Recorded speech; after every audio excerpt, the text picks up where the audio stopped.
Hello out there. I'm trying to get through. With his powerful brainwaves cradled in the warmth of reasoning, it's time for Johnnie Walker Dread to straighten you out on a thing or two. Emanating all the way from exciting Las Vegas, Oklahoma, it's the Johnnie Walker Dread Show.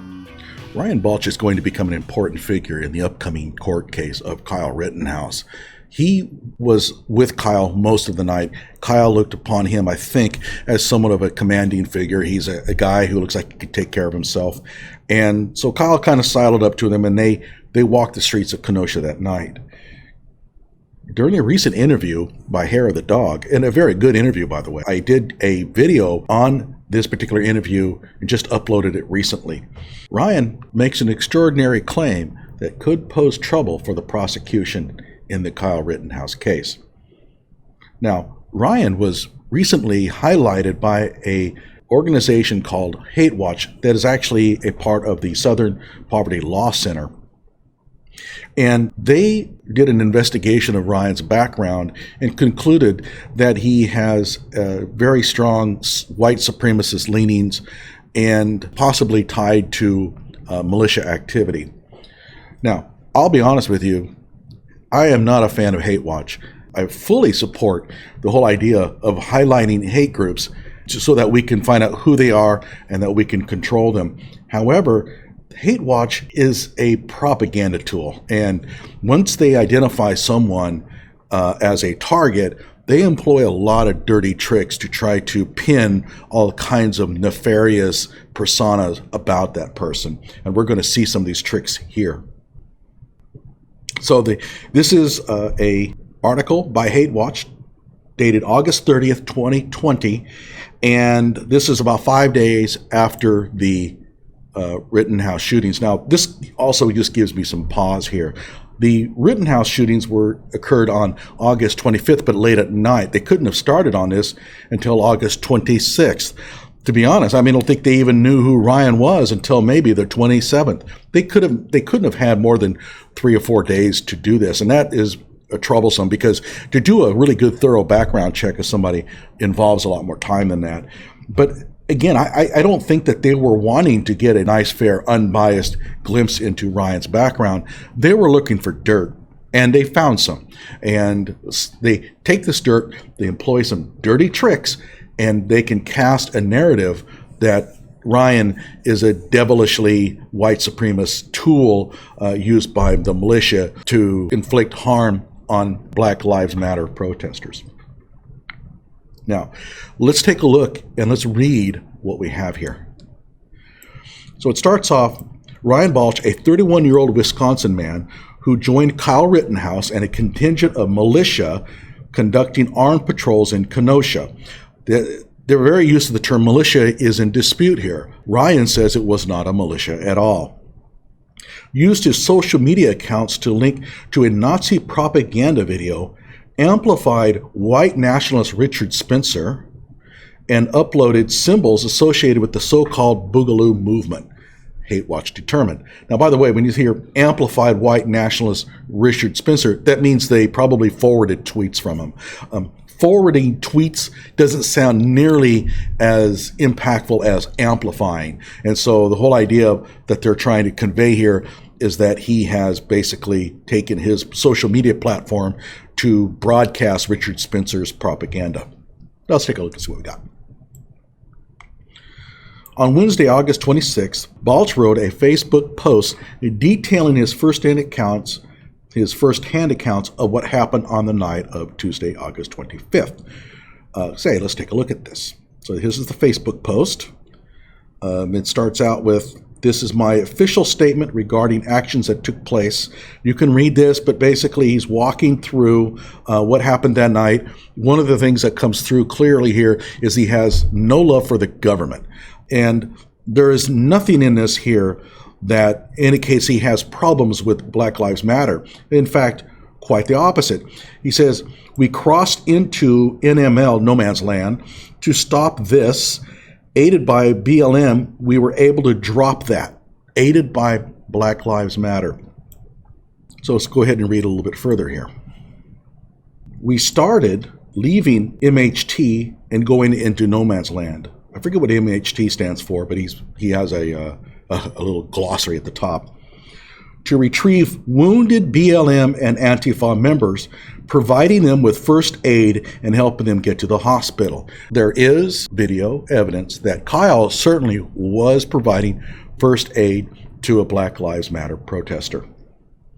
We escorted groups of BLM past KDP, it's the Kenosha Police Department, snatch and grab teams, all the while letting everyone know that we were there for them, to protect, to aid, and to offer a bit of comfort. Now, does that sound like somebody who has a hatred for Black Lives Matter? No, when reading this, it becomes clear that he considers the real evil entity here is the government. Is there anything else in here that would indicate his evil white supremacist plan to subvert Black Lives Matter? At this point, things settled down, and we gave a couple of statements to freelance media that's on video. Had a great conversation with BLM about the police creating the situation, and then we left. That's also on video, and in the video that the footage being covered, which was taken by independent observers, Ryan is actually having very nice, cordial discussions with Black Lives Matter protesters. So let's take a look here now, and let's go back to what we have. So Balch wrote a Facebook post detailing his firsthand account of what happened. When 17-year-old Rittenhouse allegedly shot and killed, well, actually, there's nothing allegedly about it. We know that he shot and killed him. The question is, was it self-defense? I firmly believe it was, but okay, I have other videos on that. Civil unrest enveloped Kenosha after local police shot a black man named Jacob Blake 7 times in the back, paralyzing him. That's factually true. Both Rittenhouse and Balch traveled to the scene of the chaos there among a contingent of militia members. Protesters had previously burned down buildings, including the Kenosha's Department of Corrections, in response to the shooting of Blake. Balch appeared on a YouTube live stream called Hair of the Dog on August 28th, 3 days after Rittenhouse's alleged attack. So in other words, about 2 days prior to their creation of this report.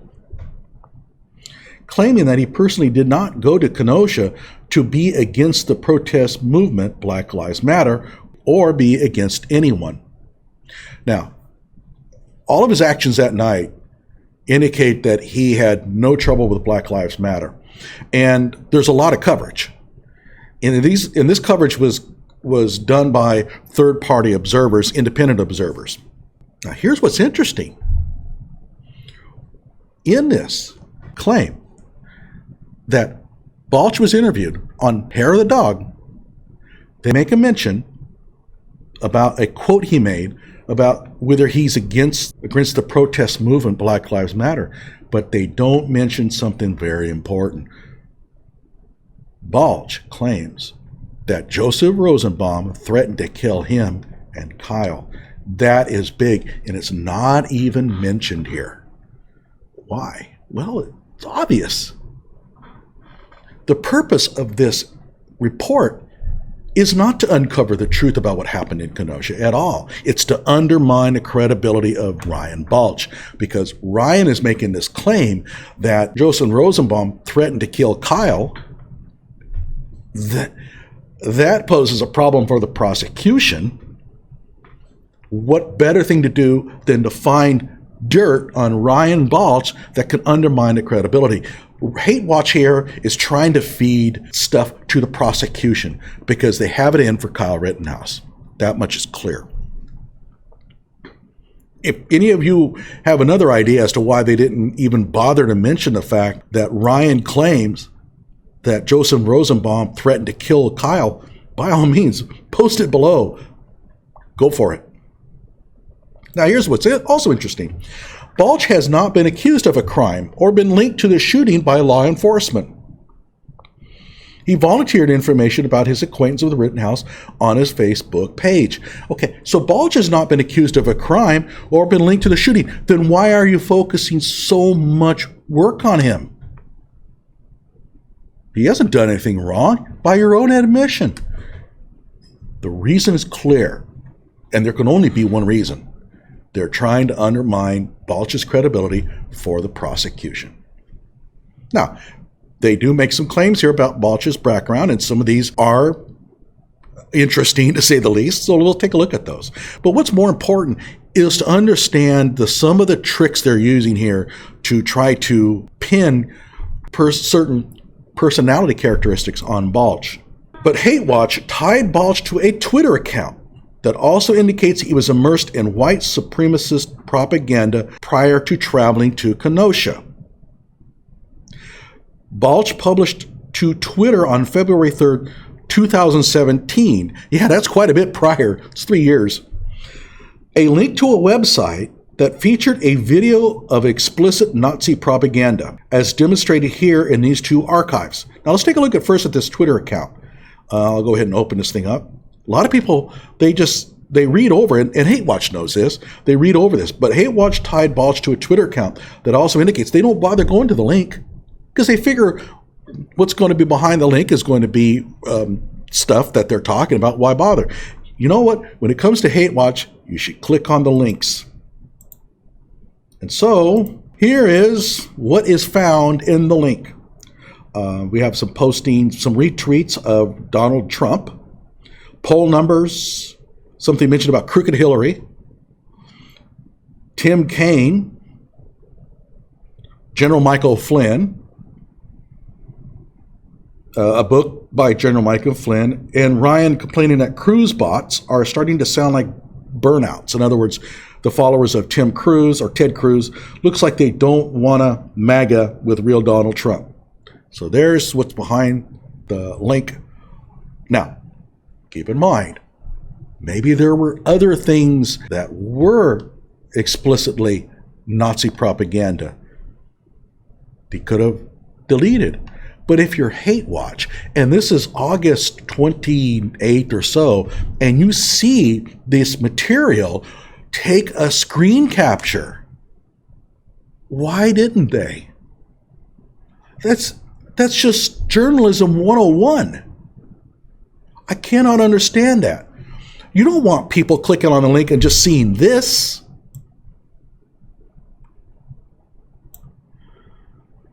So, let's go back. So they were talking about the Nazi propaganda video. So let's go ahead and click on the link. Here's this link here. This is this is an archive, and it says Ryan Balch, antifascism.org. That is all. Okay. Let's try the other link. So we have the video that they're talking about here, and it says playback isn't supported on this device. I tried downloading it. I tried playing it on all kinds of different browsers. I cannot get it to run. I don't know what's happened to it. I'm not even sure it played at the time when they looked at it. It's hard to say. But whatever the case, if you know how to make this thing run, let me know. The video Balch's account linked to, Truth Will Triumph, Adolf Hitler, circulated on fringe white supremacist websites. Like which ones? Why don't you list them? Around the time he posted it. Okay. The video relies heavily on footage of Hitler's speeches. White supremacists embedded that video within the domain antifascism.org and employed carefully phrased and misleading content, enabling it to be circulated without being easily detected as Nazi propaganda. That raises the question, was it even Nazi propaganda then? You know, somebody comes up and says, I believe Black Lives Matter. Well, you see, the word black there is code. That means white. And lives means something else. And so one thing that Hate Watch does a lot of is that they love to kind of pour on these secret codes to make innocuous content look sinister. And they could be correct. Maybe the white supremacists created a website called antifascism.org. Okay, if that's the claim, it's a little odd. Provide some support for your claim. There's nothing here. We have to take Hate Watch's word for it. White nationalist Richard Spencer is among the people who shared it on Twitter one day earlier than Balch did. Okay, if Richard Spencer is sharing it, there's probably a good chance that the video contains some fascist-leaning stuff, I admit. Would like to be able to play it, though. Balch's Twitter account, which he hasn't tweeted from since December 2018, also follows and has retweeted Spencer. And that's where they come out of this amplify thing. If you retweet somebody, you're amplifying them. It also tweeted at Lawrence Southern on the same day he shared the link to the Hitler video. I don't know why it makes a difference if it's on the same day, but okay. Southern is a Canadian woman who frequently promotes the so-called Great Replacement conspiracy theory, which suggests that white people are being systematically replaced by non-white people in Western countries. Now here's another thing that they do. Lauren Southern has ideas that she wants to share. Every person has a right to their own opinion. Keep in mind, that is not enough for Hate Watch. So another trick they employ is to find somebody that heard that message that may have done something really bad, and therefore you can make that connection. Watch. Accused and convicted white supremacist terrorists, like the New Zealand mosque shooter, who adhere to this theory, have murdered scores of people in recent years in its name. Okay. But that doesn't mean that Ryan Balch had anything to do with that. So you see how you make the connection. Ryan Balch simply tweeted at Lawrence Southern. Lawrence Southern has an opinion that is shared by people who did something terrible. And therefore, Ryan is somehow like guilty of something here. I don't know. But this is how Hate Watch works. Balch demonstrated an awareness of extreme far-right anti-Semitic conspiracy theories on Twitter too. So he demonstrated an awareness. Well, I'm aware of them. He referred to himself as a goy in one tweet. Goy is a Jewish name for a non-Jewish person, and it's sometimes used by white supremacists, ironically to signal their acceptance of those conspiracy theories. Okay, but goy is a common word. I mean, I've used it before. And, I don't remember the context. I remember I'm a big fan of the Dickies, and they even use the word goy in the lyrics of one of their songs. Again, code. He uses a term goy, but that's code for something else. We all know what that means. And so that's the trick. That's what Hate Watch does. Balch wrote his goy tweet as one of a series of tweets. Let's take a look and see what these look like. Again, with Hate Watch, you'd better open up the links. And here we are. And let's take a look at these horrific tweets that he made. I'll make sure to be a better goy from now on. So obviously, Ryan has pissed off somebody. By the way, I love how you guys always assume it's a bot. I really expected more from a rabbi, but it's obvious that you're American Reform. But if you want a discussion, have you ever been in or known someone that's been in a traumatic event? Like I said, they'll ban you for discussion on anything not in the approved narrative. How did they act in the aftermath? Did they make themselves well-known, self-promote, or were they legitimately sad and really incapable of making of such a statement? Yeah, seriously, I'll behave now. Now please answer the question. So, now, I understand that it looks like Balch has deleted certain tweets. And these tweets, maybe they did point to some heavy anti-Semitism on that part. But why did you take screen captures, Hate Watch, when you saw it? When you made this report, you had to have been seeing it. Why didn't you take screen captures of it? There's a reason why they call journalism the university's candy store. Balch appeared to focus his commentary at Cohen on that man's views urging for gun control. Okay, so this was a gun control argument. At one point in the Nazi propaganda video Balch drove traffic to, the subtitles proclaim, "Beyond Europe and the whole world, the international Jewry will be recognized as its entire demonic threat." Okay, I can't play the video, so I can't confirm any of this. Before cutting away to an image of a Jewish billionaire philanthropist, George Soros. Yeah, I get it. George Soros is Jewish, but everybody on the alt-right hates him because they think that he's in a conspiracy to support Black Lives Matter, Antifa, and a lot of the violence coming from the left. Is that born from anti-Semitism? It's possibly. I don't know, but it's not like the people who attack George Soros are all anti-Semites. He is hated by the alt-right, and I mean alt-right. I'm people I'm just on the right. I know a lot of my conservative friends that hate George Soros because they believe he's behind these attempts. They're not anti-Semitic. They go by what they hear. Soros is at the center of numerous anti-Semitic conspiracy theories peddled by far-right extremists. He's also at the center of numerous just conspiracy theories in general. I mean, everything that you can hear. Balch also shared a meme on Twitter that proclaimed, "Commies can't punch you with a hole in their head." The meme, so he doesn't like communists. The meme, which Balch posted March 27, 2018, featured an illustration of a heavily armed man holding a hat with a blood-soaked bullet hole in it. Yeah, let's take a look at that. So here it is. Let's see here.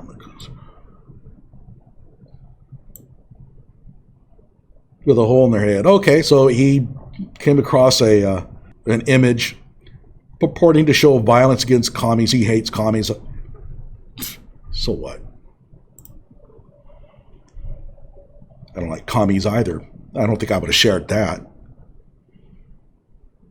Balch expressed paranoia and distrust of leftists on Twitter. Oh no! Oh, he doesn't trust leftists. God, Balch, what's wrong with you? He also followed far-right personalities who traffic in both conspiracy theories and sensational rhetoric about leftists.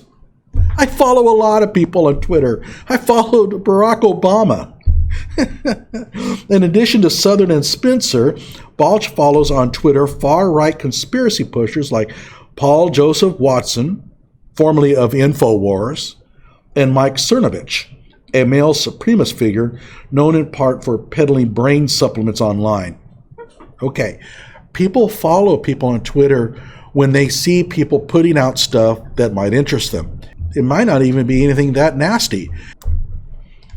Both of these personalities often focus acutely on leftists in their Twitter commentary. Oh gosh, they focus on leftists. That's hate watch. This is hate watch talking. You see, if you don't like leftists and you complain about leftists, you're part of a hate group. In 2018, Balch also retweeted an account criticizing SPLC. Now they're criticizing the Southern Poverty Law Center. Oh my gosh. For not including a group called Redneck Revolt in its annual list of hate groups.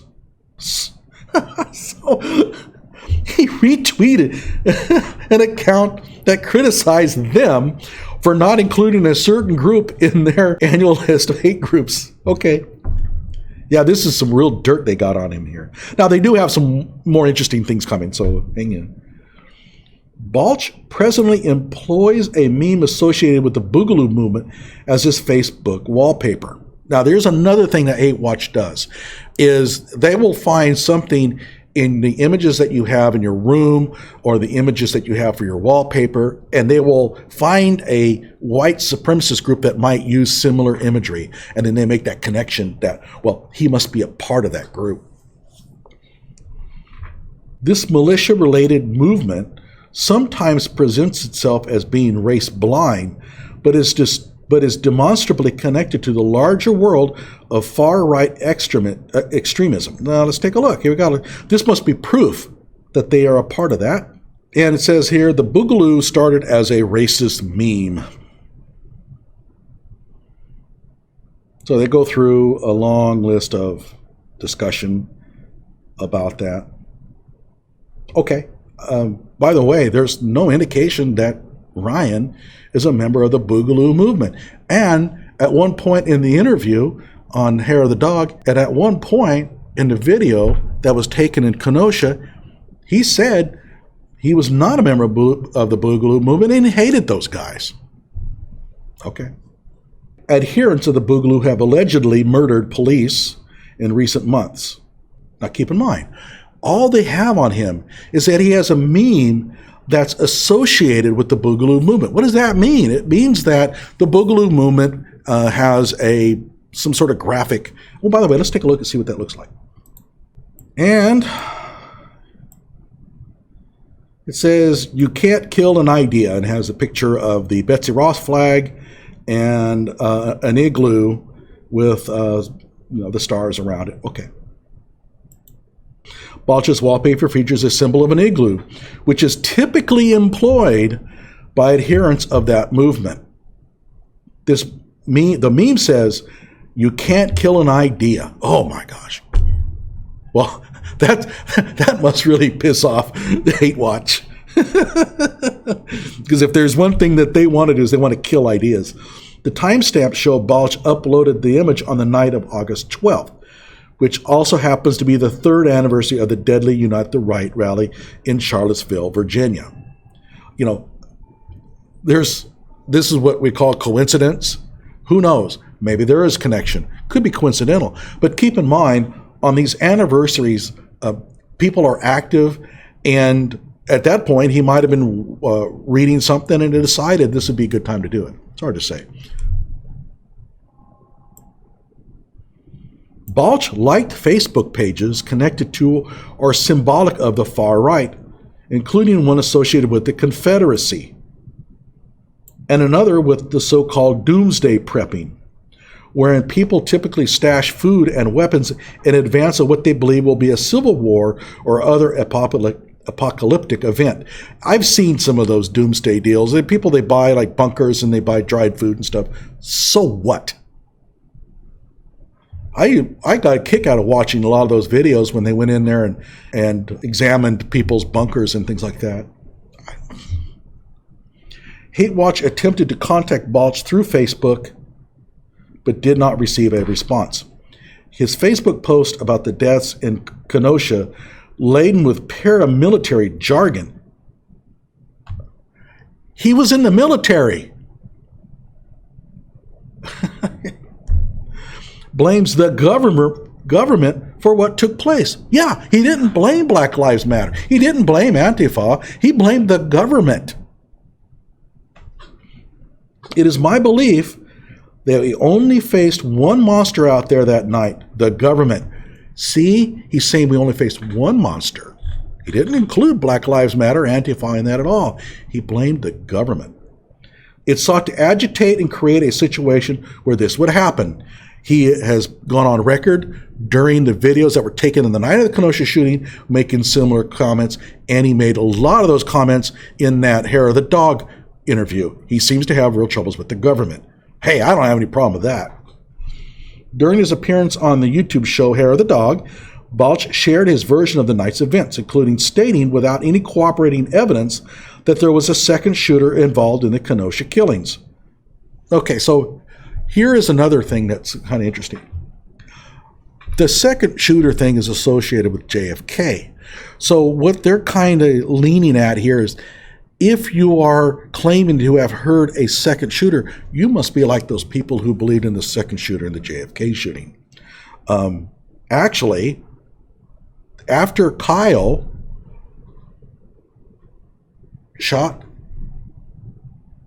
Huber and Grosskreutz, he gets up, is walking down the street, and he hears gunshots go off. There were other shootings. You can hear it on video. It's unmistakable. Now, Balch did claim that the person who had done the shooting was rounded up by the police in an apartment. I did not hear anything about that.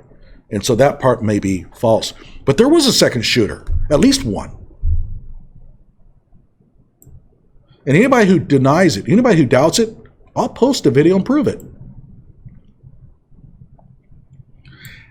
Evidence linking Balch to white supremacist propaganda. Public records show Ryan Thomas Balch to be a 31-year-old man who has lived in Laurel, Mississippi. He lived in Mississippi. The guy's got to be racist. And parts of Wisconsin. On February 28, 2018, Balch posted to Twitter a screenshot from his Facebook account showing an image of something he appeared to have shared on that site related to David Hogg, a survivor of the Parkland mass shooting. Balch also trolled Hogg on Twitter. So have I. That little shit, dumbass, ignorant little fool. I don't like him, and I'm sorry. It doesn't make me a member of a white supremacist organization. The kid's an idiot.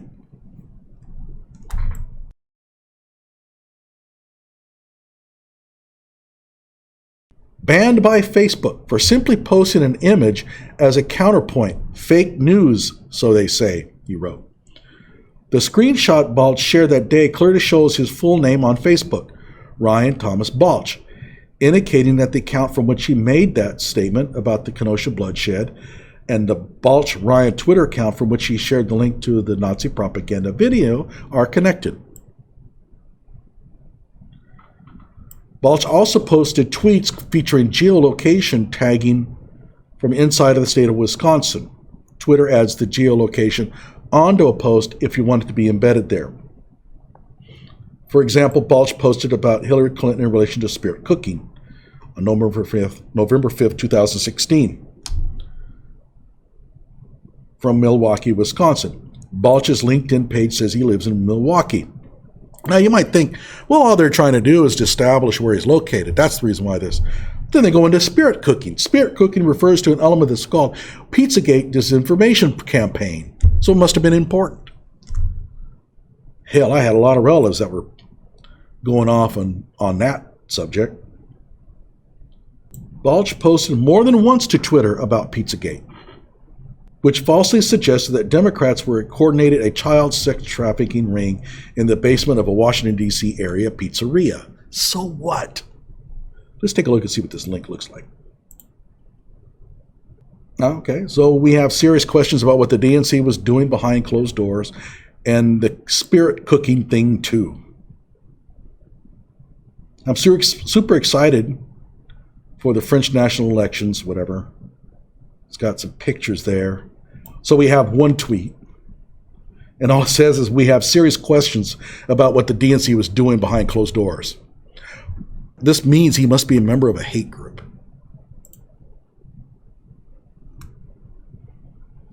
It says here, Balch posted more than once to Twitter about Pizzagate, but there was only one tweet shown there.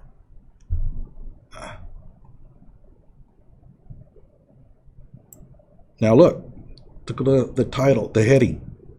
Evidence linking Balch to white supremacist propaganda. So everything in here is a part of that heading. Where's the white supremacist propaganda? Trolling David Hogg is white supremacist propaganda? Spirit cooking? How is that white supremacist propaganda? Extreme far-right elements descended on Kenosha. Rittenhouse, the accused killer, has become a cause célèbre, who have argued that he acted in self-defense and that he is not an extremist. Extremist, I guess. Notably, Tucker Carlson on his primetime Fox News show said Rittenhouse maintained order when no one else would. Yeah, I tend to agree with that, or at least he tried.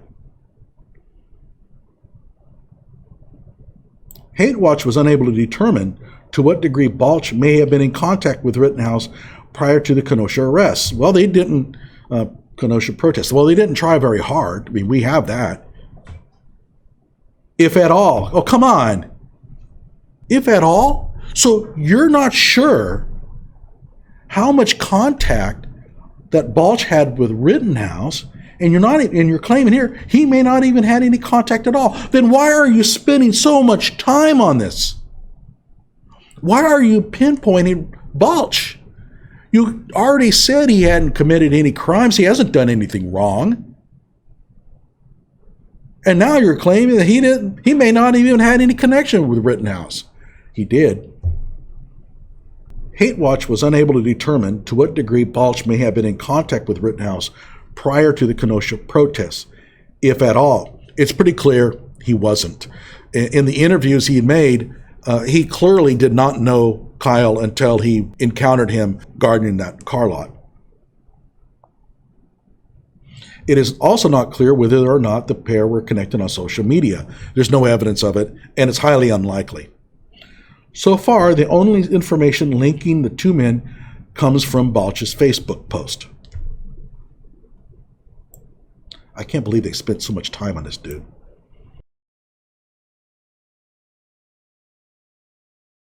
Following the publication of this story, Ryan Balch wrote to Hate Watch to say that he deeply and sincerely apologizes for publishing materials to social media that were at times hurtful to innocent bystanders. Balch claimed that the social media history described in the story related to content he produced for a Facebook page mocking the alt-right. I'm not sure I buy that. Screenshot evidence he provided only accounted for online activity through 2016 and did not address many of the posts referenced in this article. You can read the full story here. So we'll take a look at that. Okay? Frankly, if I'm Balch, I wouldn't even bother to respond to this. There's nothing here. Okay, let's take a look. In fact, I have that already open. Far-right Kyle Rittenhouse propaganda not factually based, says Kenosha militia participant. Again, he never claimed to be a part of a militia. They'll just label that on him anyway. One of the militia members who joined Kyle Rittenhouse in Kenosha, Wisconsin, told Hate Watch that far-right propaganda praising the 17-year-old accused murderer is harmful and said he was not part of a well-regulated militia. Then why are you saying that he's a militia participant? Ryan Balch, the Wisconsin man who Hate Watch reported was immersed in white supremacist propaganda, which is a real stretch, before joining Rittenhouse in Kenosha on August 25th, reached out to Hate Watch by phone.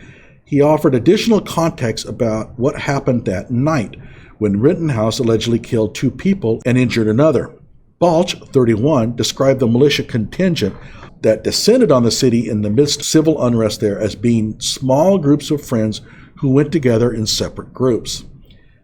He called the groups ad hoc. Therefore, it's not an organized militia. Balch also told Hate Watch that Rittenhouse lied to him that night, claiming that he was 18 years old and an EMT, both of which were untrue. I went over that in the video. Rittenhouse did lie about his age, and he did say that he was EMT. Later in the evening, a reporter asked him for his credentials, and he did not tell him that he was EMT. In fact, he told him he was just basically CPR certified and a lifeguard. So make out of it what you want. As for lying about being 18, I probably would have if I was in his shoes. So I really don't hold that too much against Kyle. He has no obligation to be honest to Ryan. Referring to the culture war surrounding the violence that gripped Kenosha in August, Balch told Hate Watch in a phone call, "I think that the propaganda around Rittenhouse is not factually based." Yeah, which I mean it's propaganda. So of course, but it's really damning when looking at the facts of what happened. And I think lionizing him, that's Kyle, is only going to hurt him down the road. It's only going to make the divide bigger. Myself personally, I don't lionize him. Rittenhouse was a kid who lied to the people he was with. It's true. Anybody who was in proximity to him, he lied to us. Yeah, okay, Ryan, you asked him if he was 18. He said yes, but he was only 17. He also said that he was EMT. Okay. Now, I can understand Ryan's being a little bit miffed at Kyle for lying to him. I had no problem with that at all.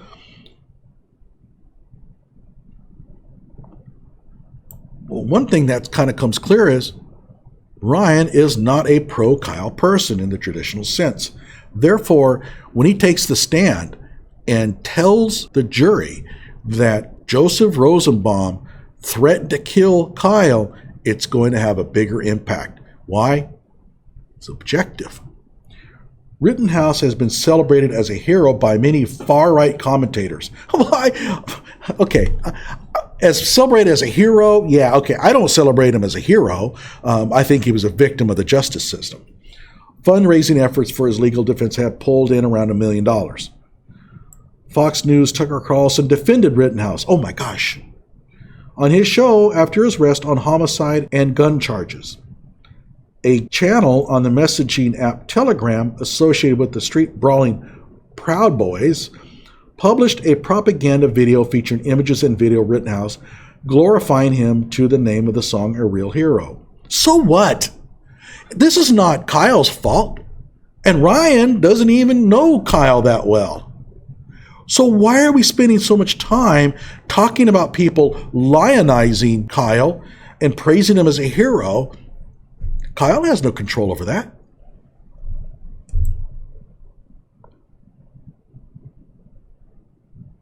Balch dismissed the credibility of a potential criminal defense of Rittenhouse using the Second Amendment's description of a well-regulated militia, which is what his lawyers apparently tends to argue on behalf in court.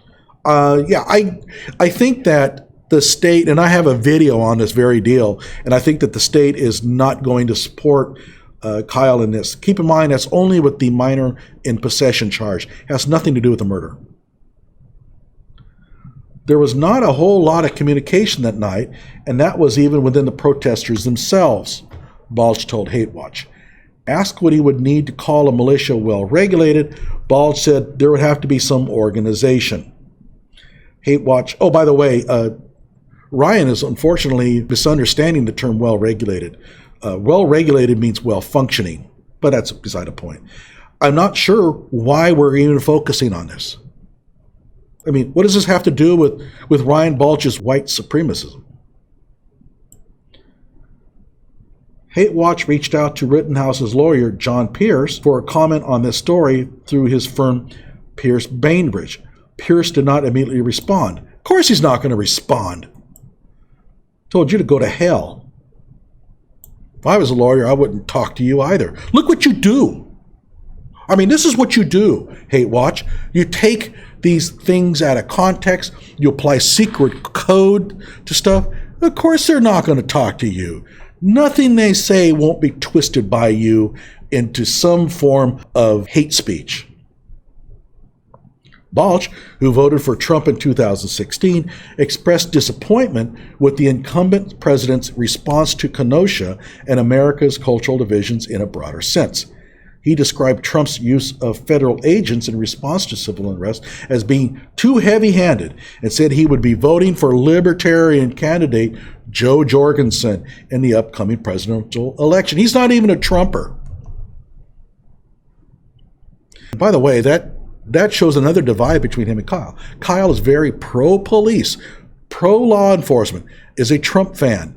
Ryan, very anti-police, is a libertarian, not a Trumper. These two guys have almost nothing in common. I mean, they're not tied together. Why are we focusing on Ryan Balch? Well, again, you know the answer. Ryan has testimony that Rosenbaum threatened to kill Kyle. And this is all part of a campaign to undermine his credibility for the prosecution. It's a clear violation of the Constitution, Balch said, referring to Trump's use of federal officers in response to unrest. That doesn't sound like a Trumper. Now, he did say elsewhere that he voted for Trump in 2016. Disavowals and disconnect. Balch, who described himself as an Iraq War veteran with an interest in militia culture that dates back to 2014, first contacted Hate Watch on September 2nd to clarify the intentions behind his social media presence. On Facebook and on Twitter, let's see, what is this? Okay, so this is the original Hate Watch report that we read just a few minutes ago. Balch referenced the far-right Boogaloo movement, retweeted white nationalist Richard Spencer, and tweeted a link to a website holding a Nazi propaganda video cut with Hitler's speeches. Again, we visited those links. The video doesn't play, and evidently whatever it was that Balch had posted on Twitter has been removed. Nobody bothered to get a screen capture. Balch also used Twitter to troll Parkland mass shooting victims and a gun control supporting rabbi. The Parkland mass shooting victims, they're probably referring to David Hogg. He is not a victim. David Hogg is not a mass shooting victim. While using esoteric anti-Semitic slang, goy, Balch confirmed to Hate Watch that he operated those social media accounts. Balch made incongruous statements to Hate Watch while seeking to distance himself from far-right extremism. He said that his posts were made at a time when he sought to infiltrate the white supremacist-friendly alt-right movement. This is kind of a little bit hard to believe. Hate Watch asked Balch to explain the motivations behind his infiltration effort, and he sent screenshots posted from a Facebook account called Alt-Right Autismos on Parade that mocked Nazism. Hate Watch was unable to verify direct connection between that account and Balch, and he declined to provide any evidence after being asked. That's a legitimate complaint. The screenshots he sent were also dated in July 2016, roughly half a year before he retweeted Spencer. Yeah, okay. When asked why he used his own name on his supposedly satirical Twitter account, Balch said he created it at a time when that company disallowed people from using pseudonyms. Twitter, however, has never held the policy he described. That's, I think, true. Balch also acknowledged having made past endorsements of National Socialism and racism in a Facebook post he published on September 2nd. Let's take a look at that. It says, I, Ryan Balch, disavow any affiliations with the Boogaloo movement. And on the night of the shootings on video, he does make a disparaging comment about them. Either implied or assumed, past or present. Some of my social media posts made in the past are completely contradictory to the principles and code of honor that the movement upholds. I understand my past endorsements of National Socialism and racism were wrong, so he's admitting that. They were misguided and in bad taste. My actions on the night of August 25th weren't in keeping with the code and was an absolute failure that helped to sow mistrust between them and the people they support. Okay, so he's admitting to having endorsed National Socialism in some fashion, and what was it also? Racism.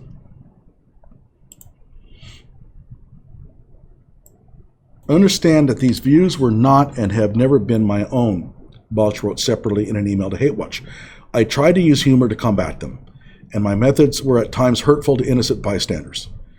I deeply and sincerely apologize for that, as it was never my intention. Thank you for allowing me to clarify this publicly. In the same September Facebook post in which he mentioned National Socialism and racism, Balch also disavowed the Boogaloo movement, which has been linked to an increasing number of crimes. On August 27th, police arrested a person affiliated with the movement for sending threatening messages to a Santa Clara, California health official. Whatever. If Ryan didn't do it, who cares? Earlier this month, the Department of Justice charged 2 adherents of the Boogaloo movement with attempting to become assets for the Sunni fundamentalist group Hamas. Those stories add to a list of crimes associated with the mostly far-right anti-government movement, including alleged murder. It says, I, Ryan Balch, disavow any affiliations with the Boogaloo movement, either implied or assumed, past or present. So that's the end. I don't think there's anything below. And keep in mind, The only connection they have with the Boogaloo movement is that he used a flag in one of his wallpaper shots. So, at any rate, what's the deal here? Be careful of hate watch. They have a tendency to read between the lines sometimes when they shouldn't. They tend to use code. They don't cite sources very well. You notice that. They're always making claims in here without citing their sources. And they don't take screenshots of things that they consider to be quite important. Very poorly done. Balch does have some explaining to do on the stand. He did say in his Facebook post that he had made some connections to National Socialism and racism. They're going to cross-examine him on that. In the end, Balch's claim that Kyle Rittenhouse was threatened by Joseph Rosenbaum is going to be important. Now, technically, it doesn't even matter. However, it's a trial. You have a jury of 12 people. And even though Joseph Rosenbaum acted like a freaking lunatic all night, maybe there's some people on the jury who will look upon him and say, well, it's possible that Kyle initiated the provocation, even though that wouldn't technically matter because Kyle ran. Balch's claim that Rosenbaum threatened Kyle's life is going to quash any doubts that people have that Kyle is innocent. Remember, you have to have all 12 people on the jury to conclude that the defendant is guilty. Even one person who thinks Kyle is innocent is enough.